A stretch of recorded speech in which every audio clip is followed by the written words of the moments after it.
That was the Travis, and some flowers through my window. This is XFM 104.9 of a Saturday afternoon, just gone 6 minutes past 1. I'm Ricky Gervais, with me Steve Merchant. Hello there, hi. Good to talk to you. Karl Pilkington is over there. Alright.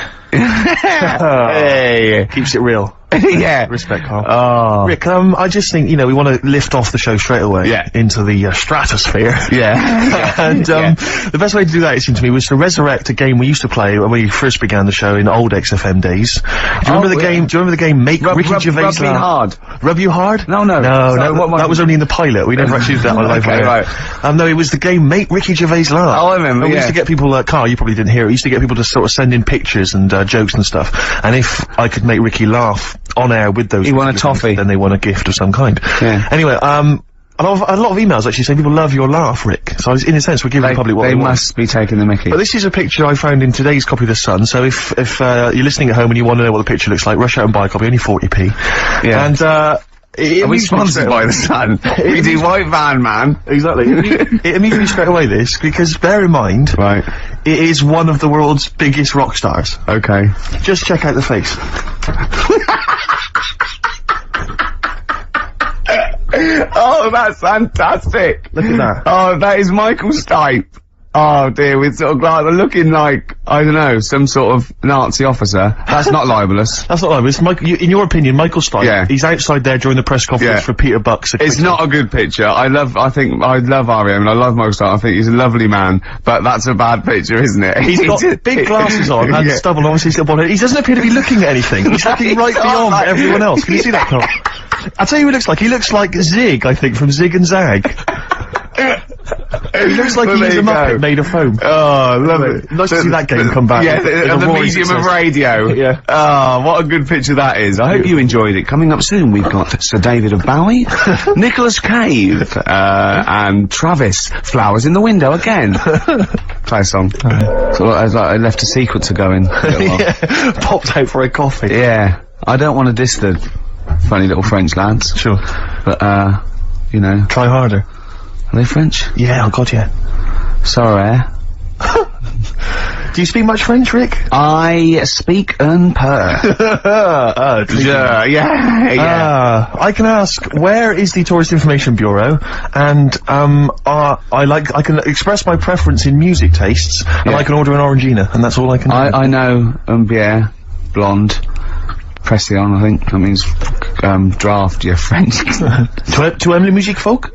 Oh, that's filthy. So what that means, Karl? No, go on. Really dirty. Really dirty. Tu aimes la musique folk? Yeah, you dirty. you filthy little Frenchie. Alright. But, do you know much French, Karl? Have you got any fromage? That'd work. That's cheese or fish. It's cheese. It's cheese. Would you not care which one you were given? You like both? I think that's a whole different kettle of poisson. Yeah. I just think when you're in a country, you should have a little go.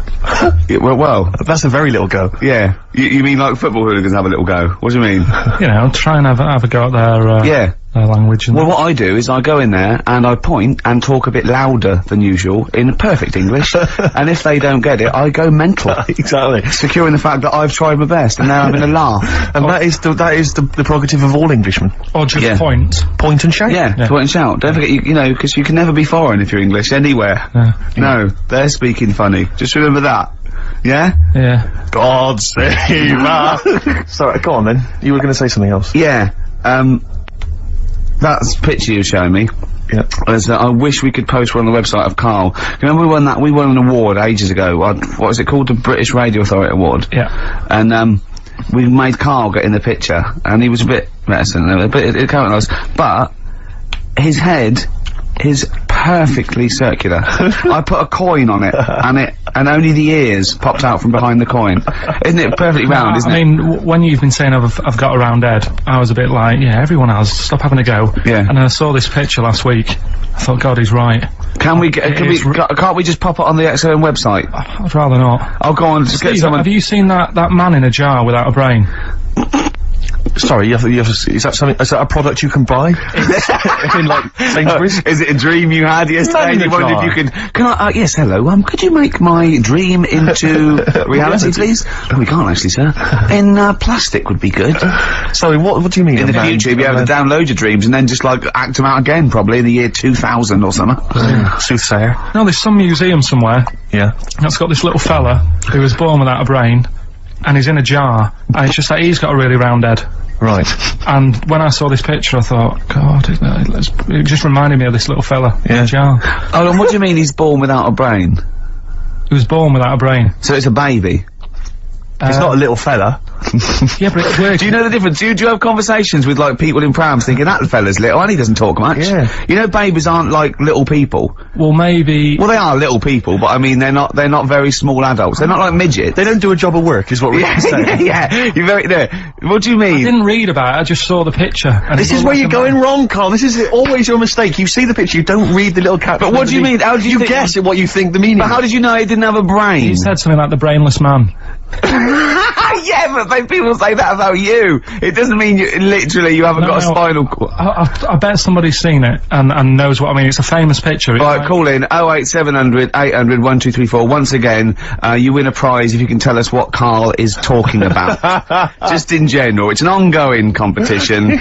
We're trying to find some CDs to anyone who knows what Karl is talking about. Vegas 2 times.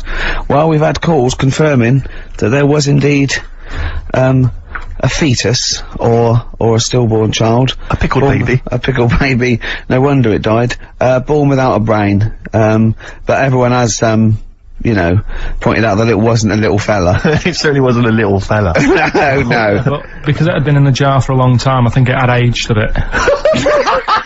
What are you basing that on? You do carry on growing, yeah. Well, your ears and your nose.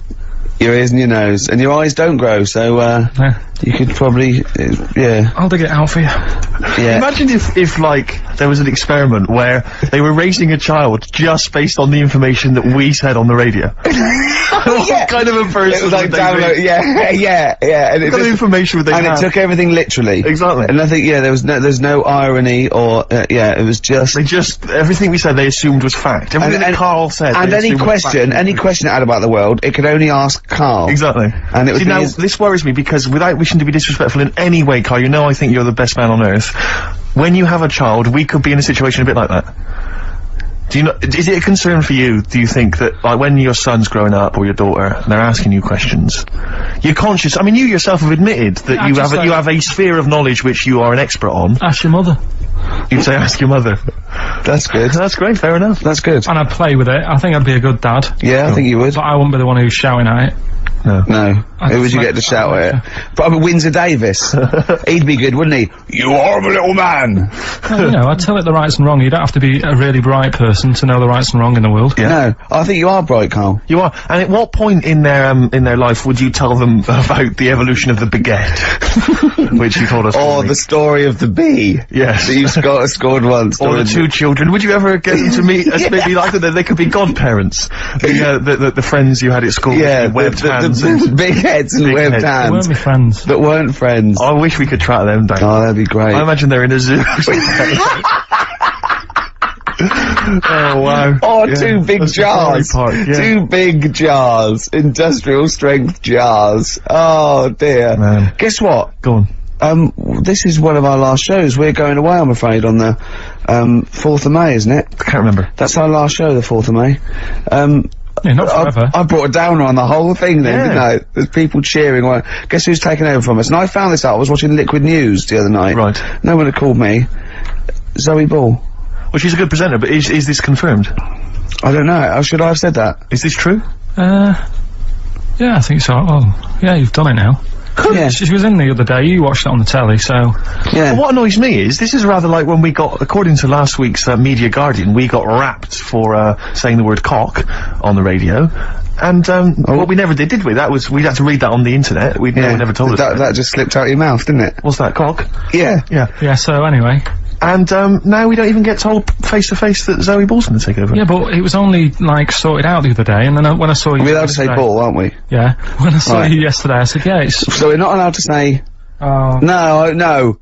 I'm not going to say the word, and we're not going to say we're not allowed to say we are allowed to say the male bird is a cock. We're not allowed to say the other one, but we are allowed to say bull. Yeah. What if her and her dad, Bobby, would we be able to say a pair of balls? We'd be able to say that, and I don't know. I don't think he's part of the deal. So you don't need to. In fact, if she's listening, call in and confirm it. We'd let her on the air, won't we? As long as she doesn't swear. Yeah, don't be rude. Yeah, don't be rude, Zoe. Lou. Yeah. Don't be cheap, basically. Better warn as well not to leave too much, nothing lying around. Because it'll be gone. Especially if it's skag. Funny Men. Killing Moon. Good to hear that again. Yes. On XFM 104.9. Who are you? I'm Ricky Gervais. Who are you? Steve Merchant. Who's that funny little round-headed fellow over Karl Pilkington. Pilkers. Well, she hadn't called, so mustn't be true. I just didn't think we were, being disrespectful to her, because we both think she's a fine presenter, and I think she'd do very well on there, and I think it's a good move as well. Yeah, but can you just say it's not forever? Isn't it? No, I think she'll become more popular than us. And I think that'll be the end of us, to be honest. Well, she can string a sentence together. I think she'll get lots of PR and everything. And she goes out with Big Boy Slim. Big Boy Slim. Who's, you know... a good DJ. He's a good DJ. And, is her name Zoe Slim now? Yeah. Right. And, you know, there will be nothing. It's 3 months, isn't it, she's taken over for? Is she getting paid the same as us? I don't know. We'll find out. I bet it's a hell of a lot more. I'll go mental. I bet it's good money. It's good work. I'll go mental. Yeah. Well, there you go. What are you gonna do? I'm, for 3 months. I'm gonna have Saturdays off. Are you gonna present with her? Are you gonna come on and press the buttons? He's not allowed. No, I hope not, because, you know, you're our whipping boy, co-presenter. Yeah. You're like our little fella in a jar. Yeah. It's like that's what we should do with you over the 3 months. Keep it in a jar, and we can have it in alternate weeks. Like step-parents or whatever. Yeah. Yeah, that'd be great, wouldn't it? Brilliant. Just you can. Me and Steve will fight for custody. Yeah, it'll be a big jar though. You can put stuff in there. You can have it. It won't be like full of water or vinegar or whatever they do. Or you won't become Pickle Carl. No. It'd be like an big air chamber, and you're sat there, and it'd be like a little. What would it be, an armchair or something? It'd be in an armchair, and we'd have stuff in there, and we'd bring your girlfriend like once a week, and she'd go. No, we put a blanket over the top so we wouldn't, you know, see anything. But like the Big Brother household. Exactly. Yeah. Now, that's a hell of a documentary. Oh, that'd be amazing, wouldn't it? Karl in a jar. But anyway, that's what. So we're going away on the 4th of May for 12 weeks. It's a long time, isn't it? We were doing the second series of The Office, so we can't be around, I'm afraid. And Zoe Ball's standing in for us. And that can't be right. She's not. I don't think you can say standing in for us. Isn't that right? Taking over the show, I think, would be fair to say. I don't know. I can't say anything now, can you? I'm worried about that. Just because he goes up with Big Boy Slim, you got to be careful what you say. Yeah. Can't you look upset? You're starting to think that we're getting melancholy now that you're just gonna sit at home. What are you gonna do every Saturday? Dunno. Go shopping. Let's sort out a jar. You've got to do the balloons before then as well. You've got to send you up in a balloon. Maybe you can send you up in a balloon and you come straight down into a big jar. Yeah. And they put a giant cork in straight away.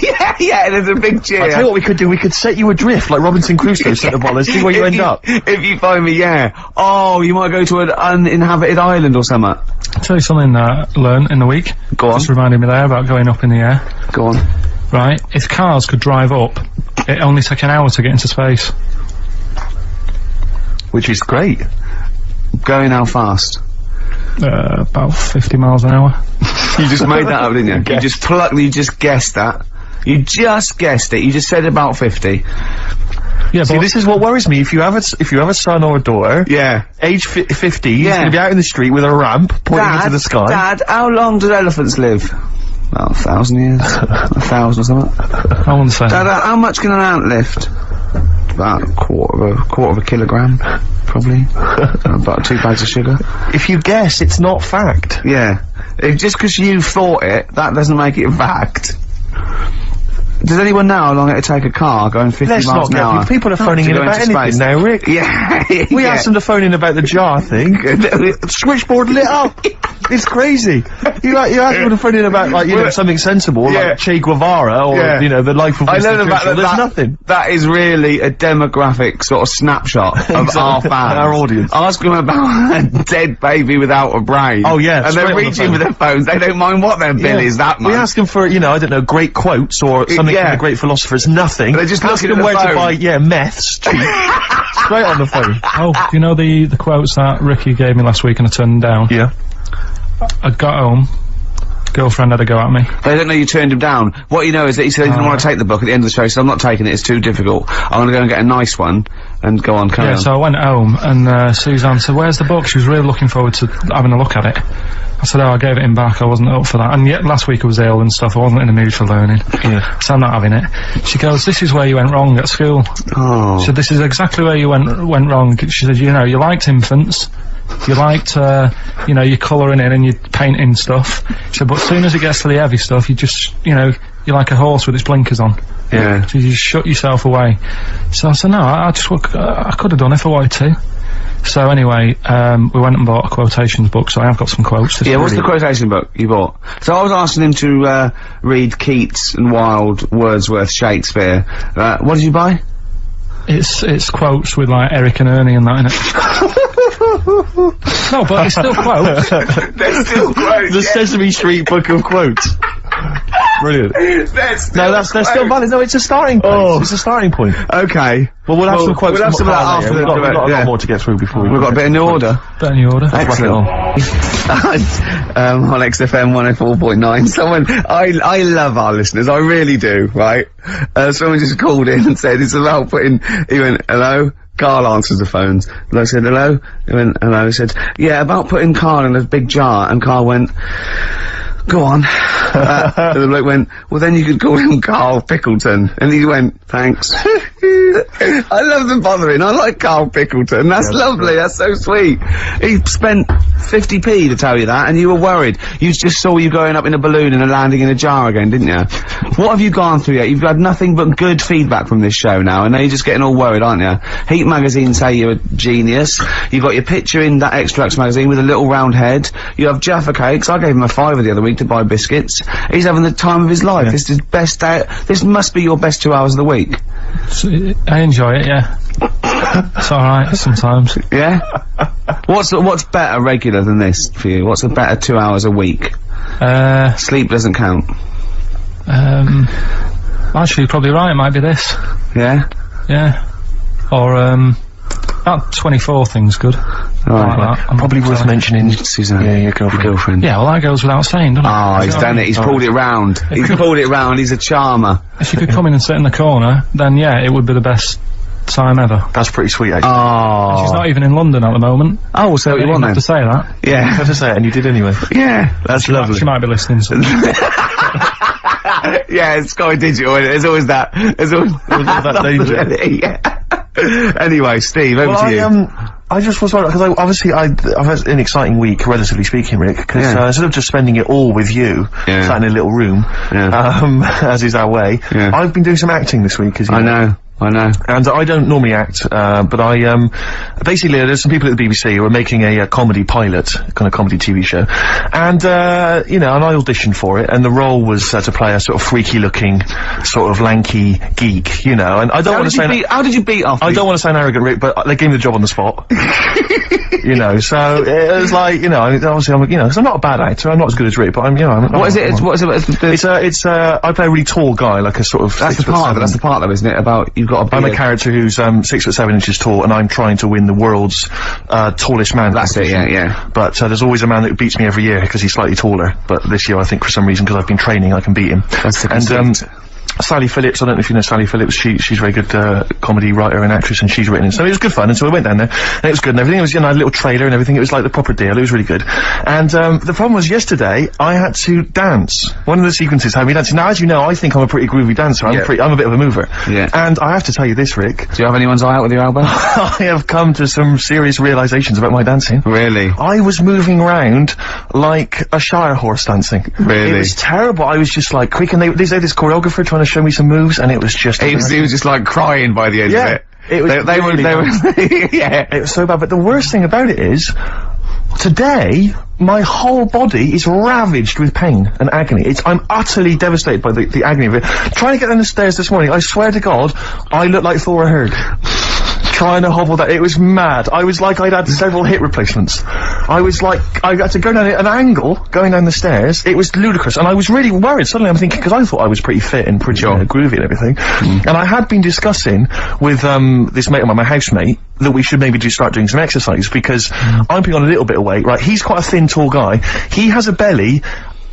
I don't know how to summarise it. Have you ever seen the film Junior with Arnold Schwarzenegger? Yeah. It looks like that. Really? It's like grotesque. So the two of us were so we decided that we were going to do some exercise together, right? This is what we're going to do. Each morning we were going to get up, we were going to exercise together. That won't happen. Right, well no, but wait Rick, you see you're wrong, because a couple of days ago I said to him, listen, what we should do is get one of those like health videos, you know, those kind of training videos, what they called like, I don't know, they might have an aerobics thing or a sort of hour-long workout. And I said to him, get one of the ones that's hosted by like, Pauline Quirk.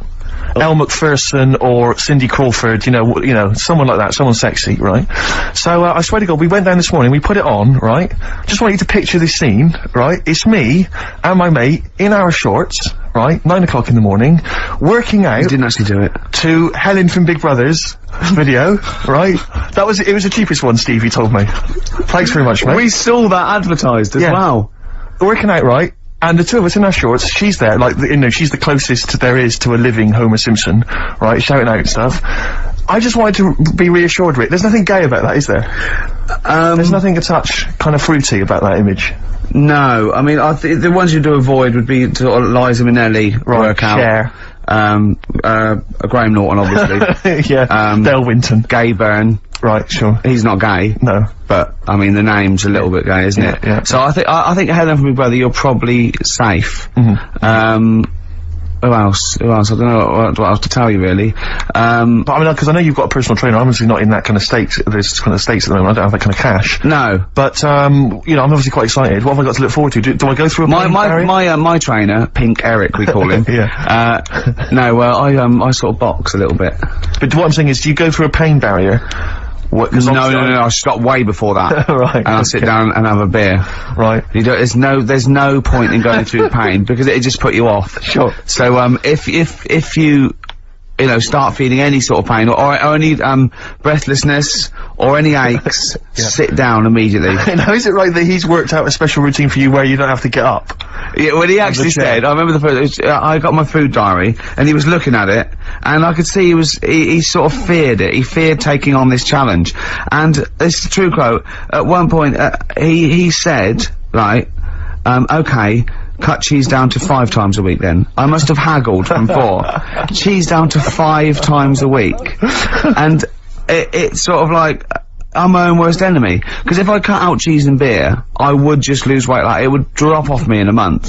So what I'm doing, I'm fighting it all the time. I haven't changed my sort of eating and drinking habits, but I now work out 3 times a week. And it's an uphill struggle, Steve. Yeah, of course. It's just, so you're just keeping it an even keel. I know, well, yeah. So I can live longer to eat more cheese and beer. Do you exercise, Carl? Do you do any exercise whatsoever? I used to go to a gym in town, but it wasn't the sort of, the hard work of doing the, the stuff. It was just like, it was like 60 quid a month.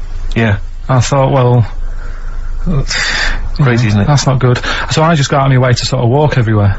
Do you know what I mean? Instead of jumping on a bus, like a nice day like today, walk into work, or run up the stairs. You're skinny though. You run up the stairs. What? You're really skinny though.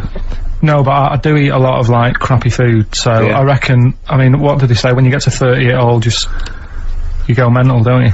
Yeah, they say that, play record. That's the philosophers, isn't it? When you get to 30, you go mental. No, Descartes. Yeah, I think so, yeah. Play record. Better Bowie? Oh, yeah, I brought this in. You'll love this, Steve. Oh, you know this, I think, I'm sure. This is, a great Bowie track off Aladdin Sane, one of my favourite albums. And this is Lady Grinning Soul. I'm Carl. Yeah, exactly. You've not lost interest, have you, Rick? No, of course I haven't. Okay. Go on. It's silly I've said it once, I was a bit bored with just saying your names. Okay. I don't mind saying mine, because I'm sort of interested in that. Yeah, sure. But the other ones are sort of more of a chore. Do you know what I mean? There's nothing in it for me. Yes, there's no actual I'd rather not mention either of you. Okay. So, if you want to do it from now on. Yeah. Okay? Yeah. Okay.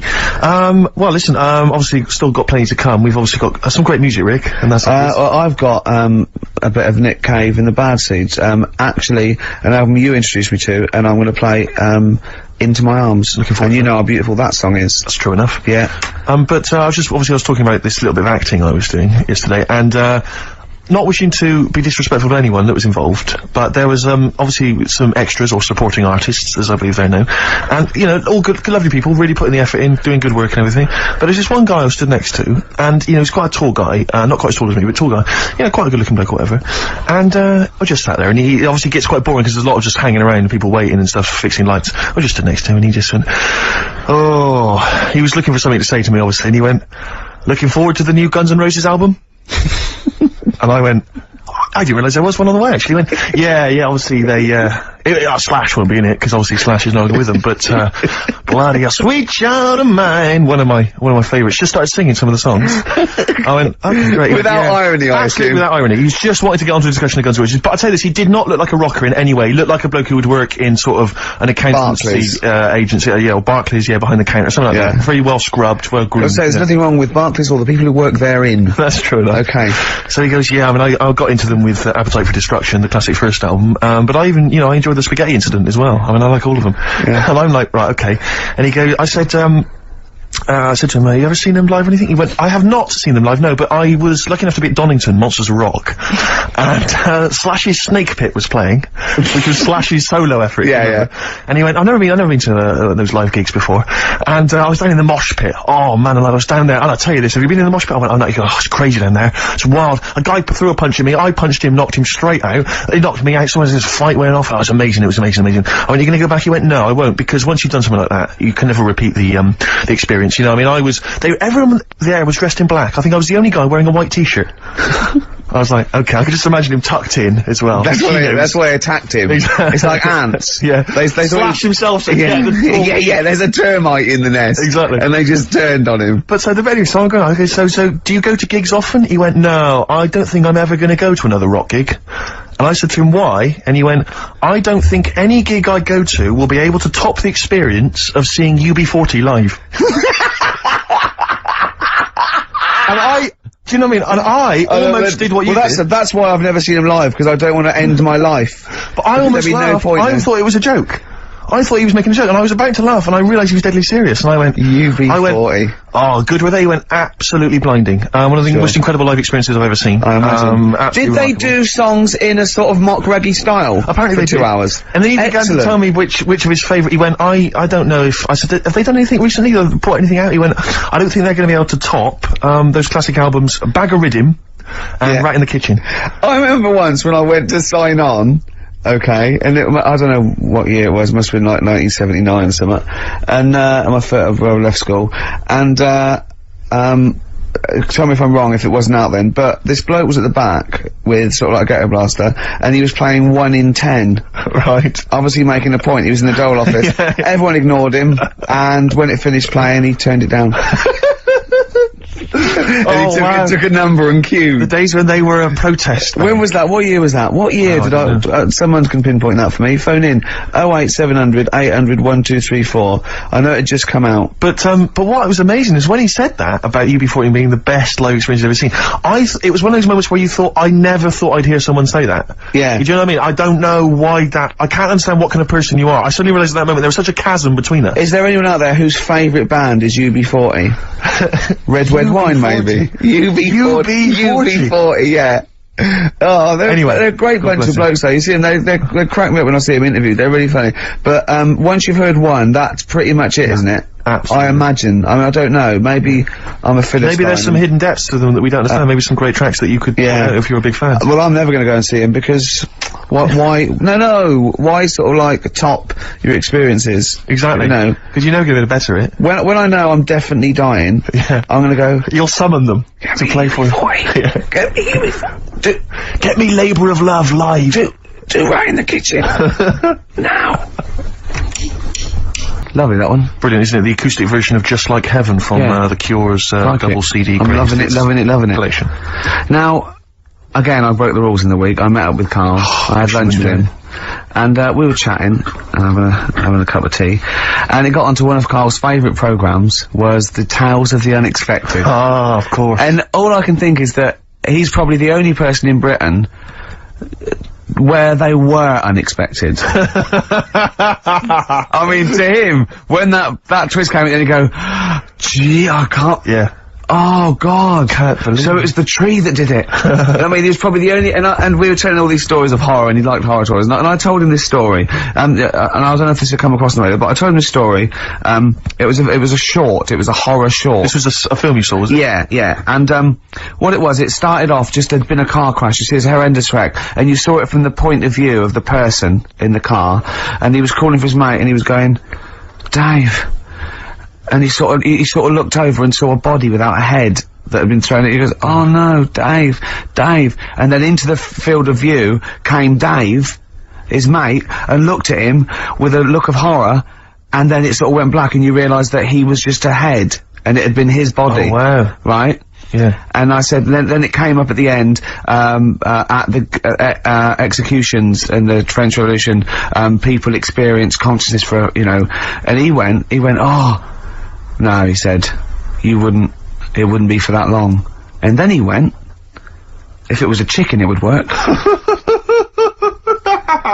Imagine remaking that film, but it's two chickens in horrendous car crash.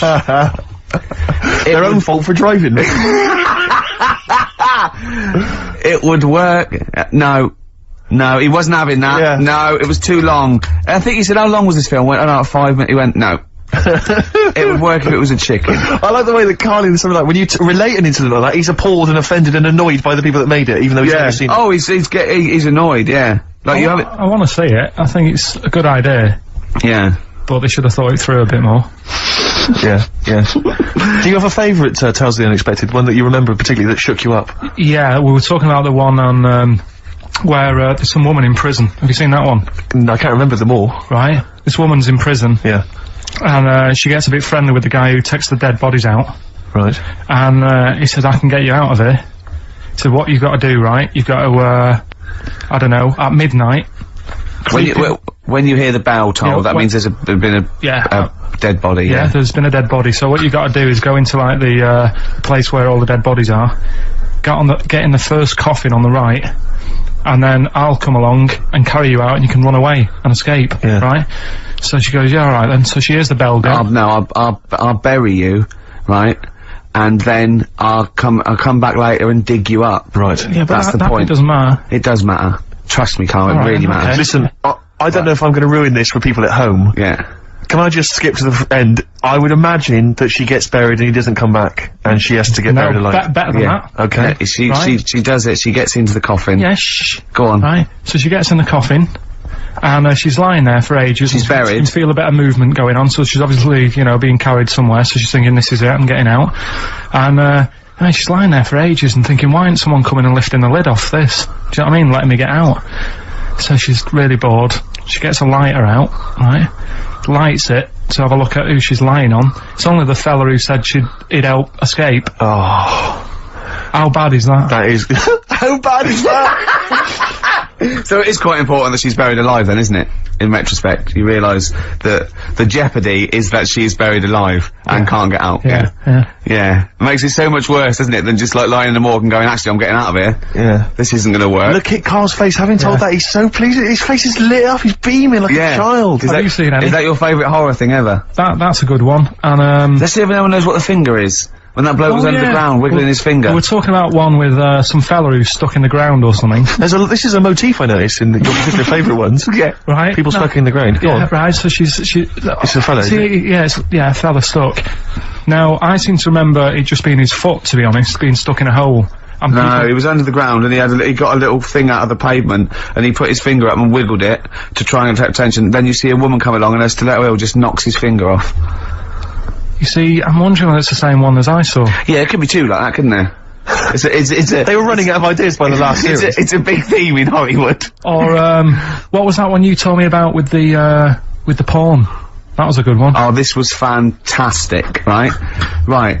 There was this, Sorry, can I just check now? We're just remembering classic episodes of the Tales of the Unexpected. No, this is important. Well, I saw one, right? I saw one, on Tales of the Unexpected, right? And it was, these two gents, what they used to do, they look down the obituaries, and they'd blackmail, the wife or the son of a dead eminent person, like might be a priest or a doctor, something like that, and they go and they say, he bought some erotic stuff from us before he died, and he owes 100 guineas and all this sort of stuff, and they'd pay up because it'd be so embarrassing. They just didn't want to say, just pay him, right?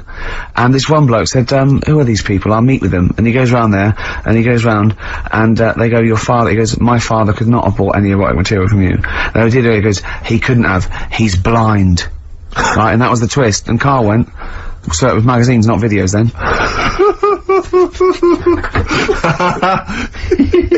Yeah. Now think about it, Steve. Is that so stupid? Well, presumably it was set in olden times because professional pornographers don't tend to call it, you know, erotic material. Yeah. They tend to call it, you know, juicy jugs or whatever.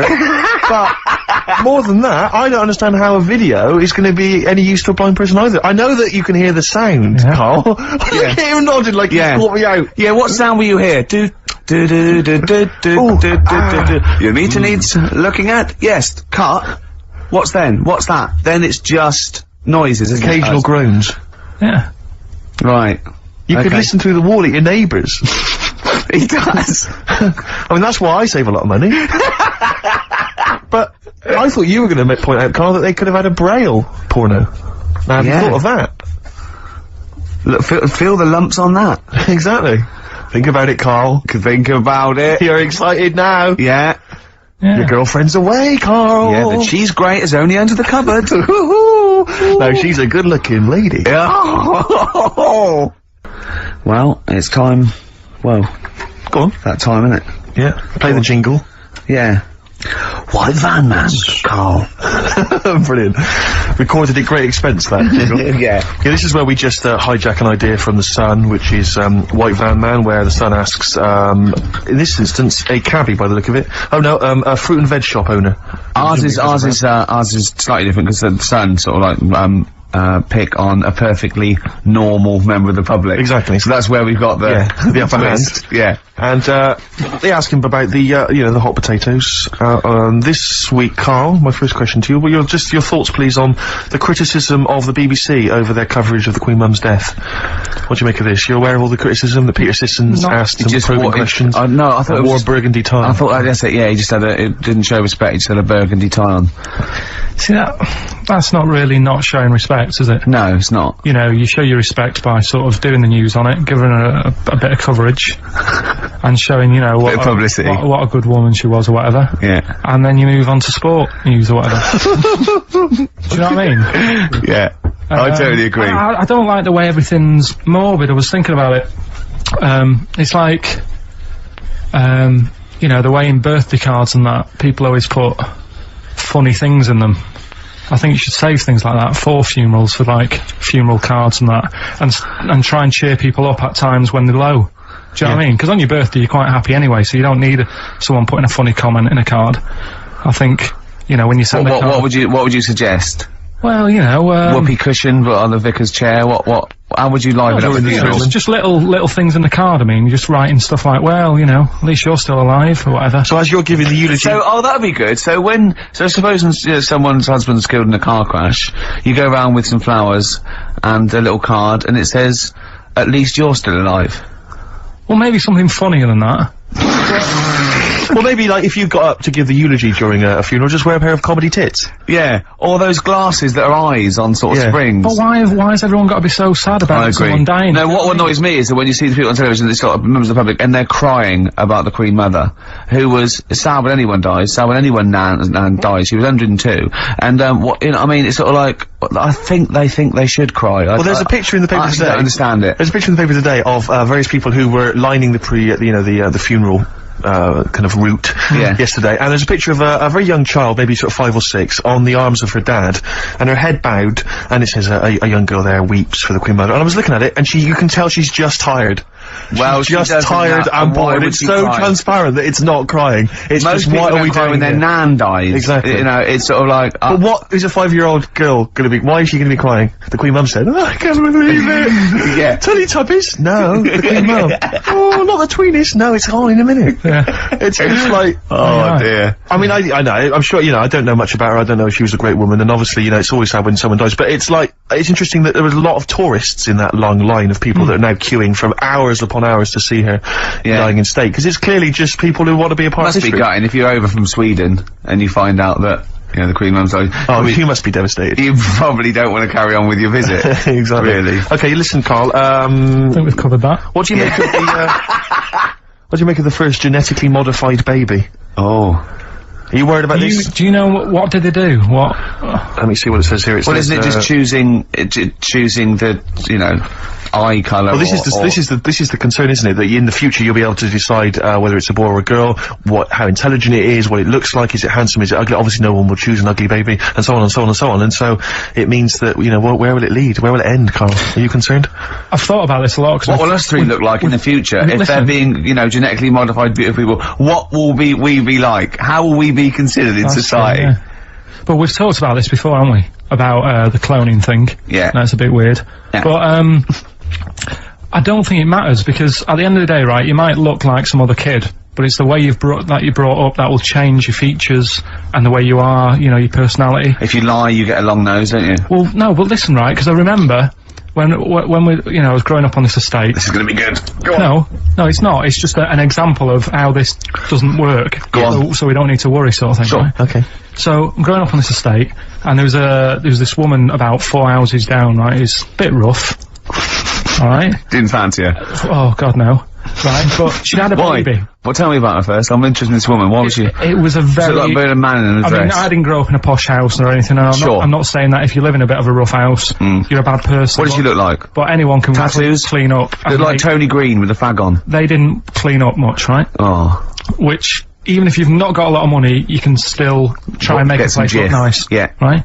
But she didn't, and a kid used to take a horse into the house. Sorry. Whoa, Neddy. What do you mean, a kid used to take a horse into the house? Where did he get a horse? Must have nicked it from somewhere. Must have done. You seen a horse in it? No. What, is that from outside the saloon round the corner? Yeah, was it just tied up with a bit of... Right? And, oh, that's great. Big Jake, come looking for it. I'd been out. Oh. Sorry, let me get this. This was before the lynching stopped or after.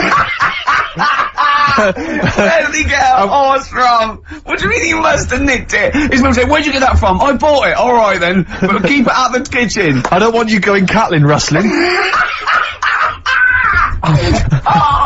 Where did he get a horse from, Carl? And how long did he have it for? Was he leading it or riding it? Mum, open the door, I can't stop! I can't stop it!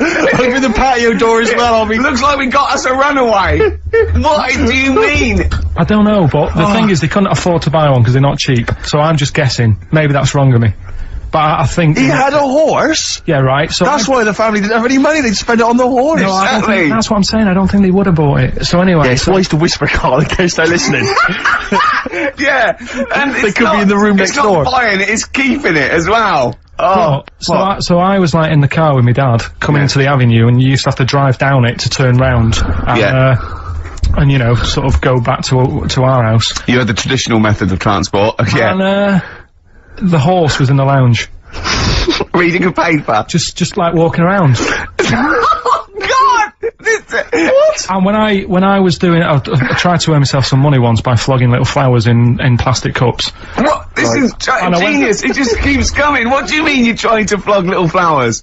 What do you mean? Wait. Let's play a record. Let's play a record and come back to this. Because the story's going to just unravel and unravel. It's going to go for hours. Let's play a track, Carl. It gets deeper and deeper. It's like an onion, isn't it? We've created a whole world here where there's a man living with a horse. Just walking around the lounge. I mean, I come from the West Country. I've never heard anything like that. I just think of a big sort of like orange carpet and it's got a rediffusion telly and this horse going, I'm fed up in here. Exactly. This is really... I am not taking the rubbish out again. Yeah.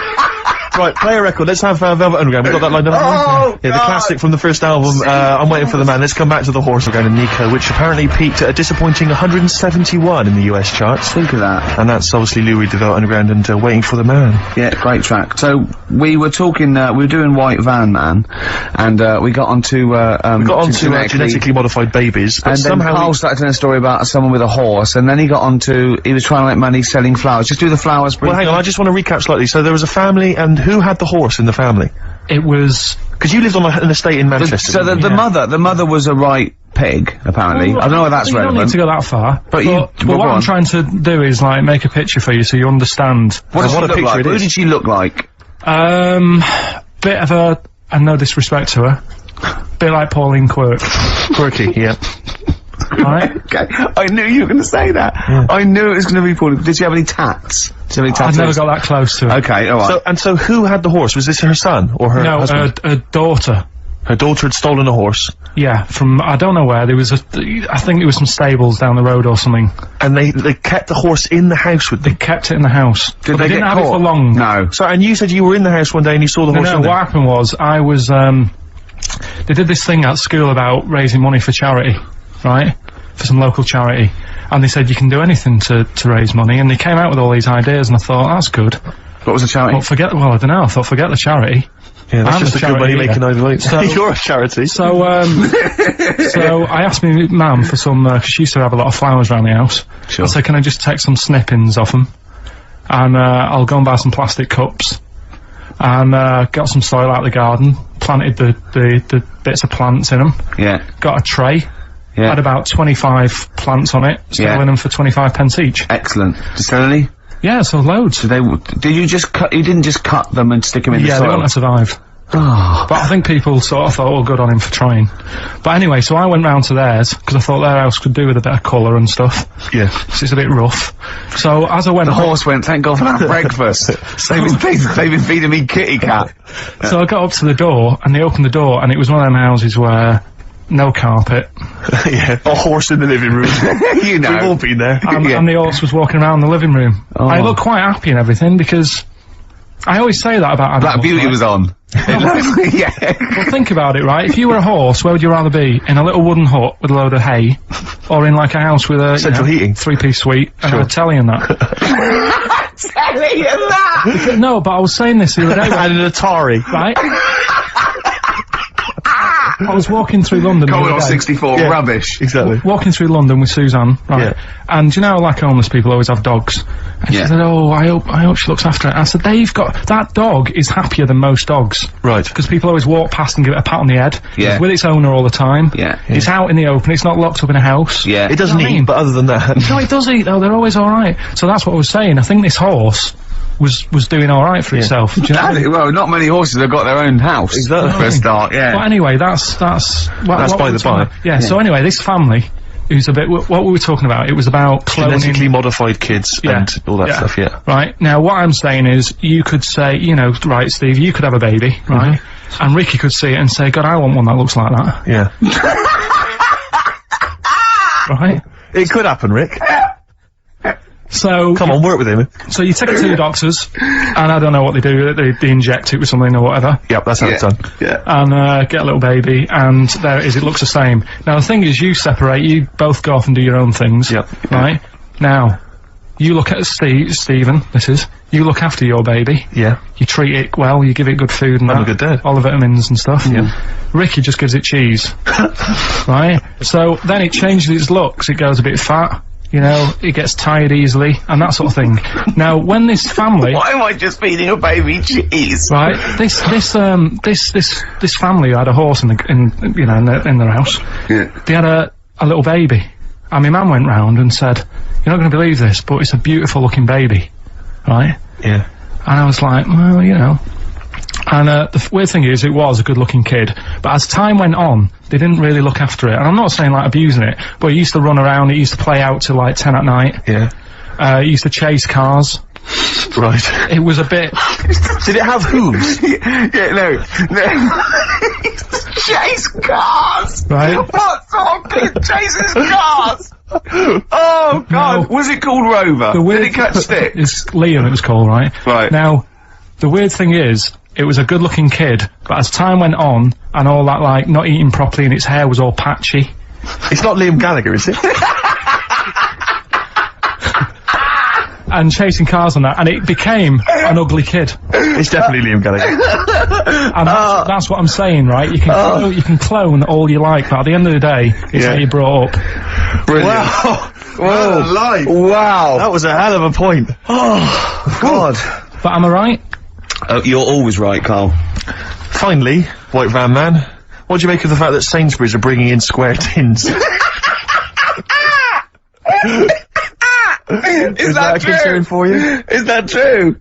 Apparently so. Why? Don't know. Like it's easy to stack. This is what the guy in the Sun has said. That should be interesting for...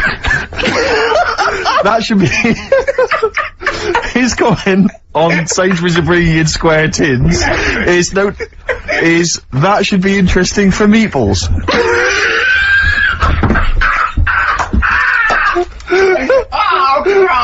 Ricky's just collapsed on the floor. Let's just play a song, Carl. I don't think even you can top that. Carl, revisited. Still got Nick Cave to come, haven't we? Absolutely. Now, Carl, you read a quote book. What did you learn from it? Tell us some pearls of wisdom. Just keep it down to one or two, your favourite things and why you like them. Right, well, you said just pick a couple. Yeah. Right? So I wrote a couple down last night. And what I did, so they weren't boring, right? I've sort of... Don't think you can ever be boring, No, but what I've done, I've took like different ones. So I've took a good one that I think, yeah, that's a good quote, that was worth putting in a book. I put one that isn't really a quote, so I don't understand it. Oh, yeah. One that isn't clever. and a funny one. So a bit of variation out of one book. Oh, how long did this take you? What did you do? Did you sort of like sit? About half an hour last night. And did you sit sort of like quietly at a desk or something? No, just in the lounge with the telly turned down. Oh, right. Just to give a bit of light to the room. Just had it on but turned down. Have you figured out lights yet? So, so the first one, never heard of him. This guy called Dean Axon. Right. And this is a good one. He said, the memo is written not to inform the reader, but to protect the writer. That's good, yeah. Stuff, that's very good. It relates a lot to, you know, office life and so on. Yeah, modern world and that. Right, so then, thought, yeah, right, so I wrote that down because I liked it, and that's what you said to do. Second one isn't really a quote, it's more of a poem. Okay. So how does that work? Well, that's okay. Just read it. Right, well, it's about suicide. Okay. Right? Razors pain you, rivers are damp, acids stain you, drugs cause cramp. Guns aren't lawful, nooses give, gas smells awful, so you might as well live. Lovely. Is that from Dorothy Parker? I tell you what. It is, yeah. I hate it. I hate that. Why? It's nothing to me, that. I think that... What is just a sort of weak, shallow piece of mock comedy. This is why I did it in that order, because that's what I thought. It's sort of like a zany vicar would write from living in Frome when he's about 55 and get it published in the... I hate it. Alright, so you're saying you're not a fan of Dorothy Parker's work, right? Now the next one, Oscar Wilde. Yeah. Right, he's known, isn't he? Yes. Look what he comes up with. All art is quite useless. Well, that's... What's up with that? Well, it isn't. I did art. No, I know, but it's... Go on, next. But how has art helped you? How has it been useful to you? It was a bit of a... It's one of the only things I like doing at school. Right. Do you know what I mean? When I made that little clay man, fixing a car. Yeah. You made a clay man fixing a car, I forgot about that. How can he... I think that's stupid. And especially that it's gone in a book. Sure. Do you know what I mean? Okay. It's easy to diss things. Yeah, it's hard as well. Exactly right. I don't think art is useless, by the way. But you don't have to agree or disagree with some of these things. Some of them are, you know, sometimes it's just their thoughts put eloquently or poetically, isn't it? And it's just, just to provoke a reaction as much as anything. Yeah. Well, and the good one, Ozzy Osbourne. I mean, sorry, but just go back there. The irony is that is art. That he was an artist, wasn't he? So, but you don't, okay, so you don't like Oscar Wilde, but you prefer Ozzy Osbourne. Yeah, go on. Ozzy Osbourne, cracking one this. Funny and educational. I bit a head off a bat the other night. It was like eating a crunchy wrapped in a chamois leather. Jeez. Oh, you're right, Carl. Yeah. So, what do you like about that? The way he's described what it is like? I think, yeah, if someone... I mean, you can imagine what it's like, because I like crunchies. Yeah. And a chamois leather's really chewy, so you can imagine that's like the skin. So you like his descriptive writing? The crunchy bit is like the bones and that. Yeah. Perfect. But you know, Carl, it's interesting because you've analysed Aussie there, and in a way, that is the first step on maybe doing a new English GCSE. Yeah, you know, being able to study you said language why you and liked understand it. and You said because it describes what about you've never eaten about yourself. Yeah, but my teacher, Mrs. Kane, if I would have come into school with, you know, a quote by Ozzy Osbourne, she wouldn't have been happy. Really? Do you know what I mean? And that's the difference between She'd go, right, Carl, get your horse and go home. Well, listen though, we were talking about other quotes. Yeah. Neil Armstrong. Yeah. Do you know his one? Yeah. What, one giant leap for mankind? Do you know it wasn't meant to be that? You know, it says, it's one small step for man, one giant leap for mankind, right? Yep. It was meant to be, this is one small step for a man. Right.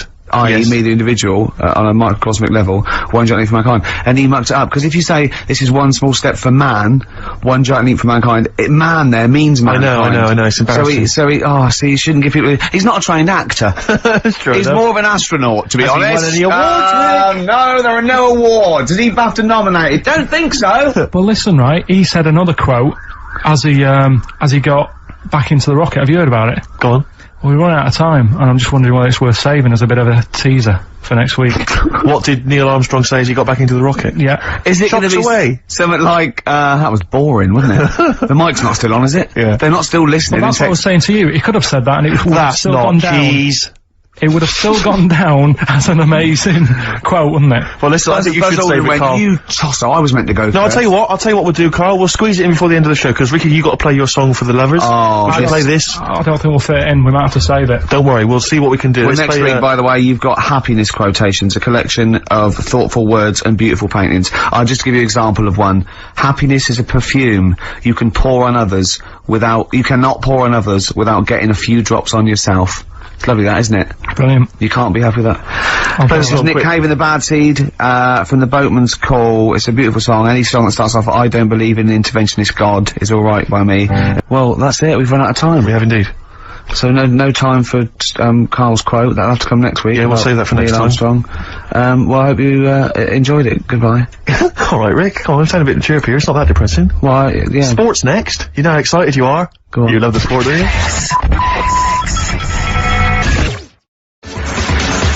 New Order, and here to stay on XFM 104.9. Well, we're here to stay, aren't we, Steve? True enough. Well, for another 4 weeks anyway, then we're off. The That's four more right. shows. They'll have to order a new DJ.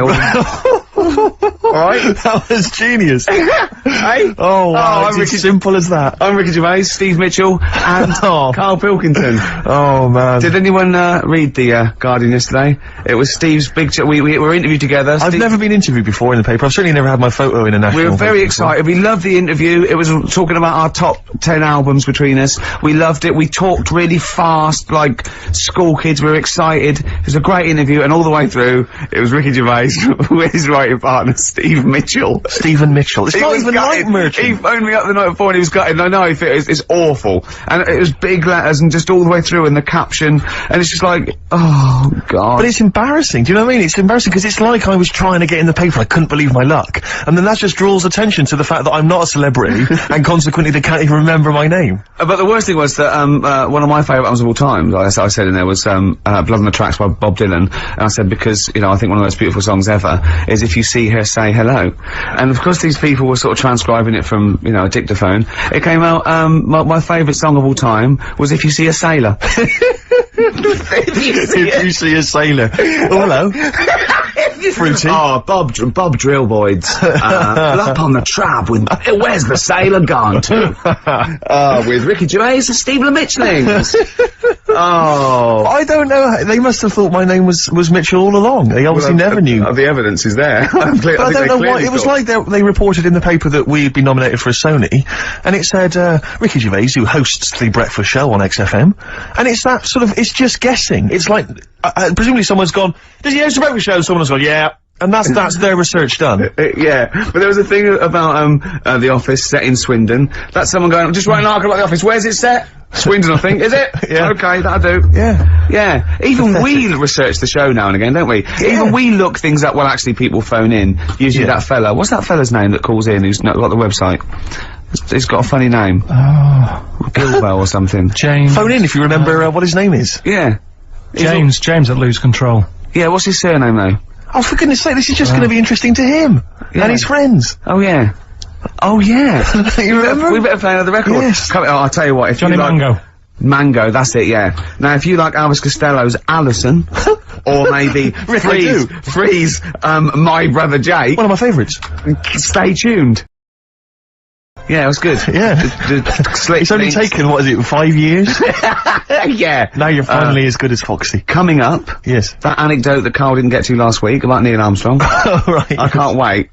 It's because he took 3 links telling us about the horse. Yes, of course. The horse. Think of that. Wow.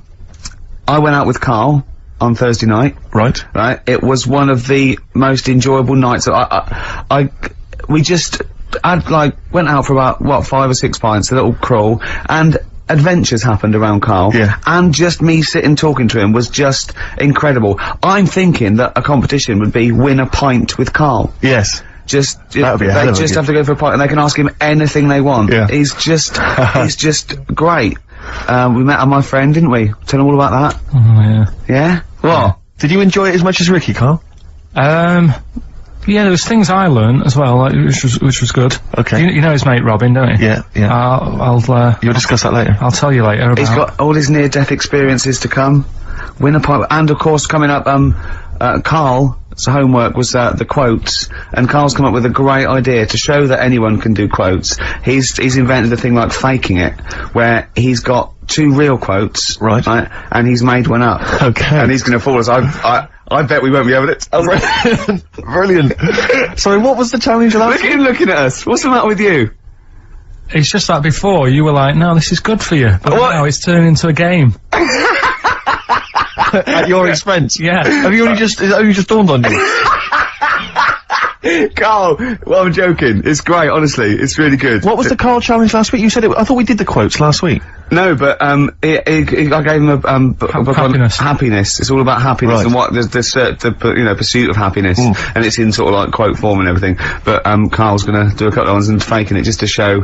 I mean, because he's been coming up with fables all week as well. Now he comes up with something, he goes, "That's a fable, isn't it?" And he tells me so he's getting good. Now, To it all. If you play another track, what have you got something? You got something fresh? I haven't you? brought in I saw Elvis Costello and Jonathan Ross a couple of weeks ago, and he did just an acoustic version of Alison, and I forgot what an amazing song it is, and it's just, he's fantastic, he's the man. Listen to this guitar sound, it's so beautiful. My aim is to provide quality entertainment of a Saturday. That was classy. Elvis Costello and his attractions, and Alison on XFM 104.9. I'm Ricky Gervais. Steve Mitchell here, and Karl Pilkington. Oh, isn't it? It's going alright, it's going alright. I, obviously been doing some acting, as you know, I mentioned it last week, doing this sort of comedy pilot.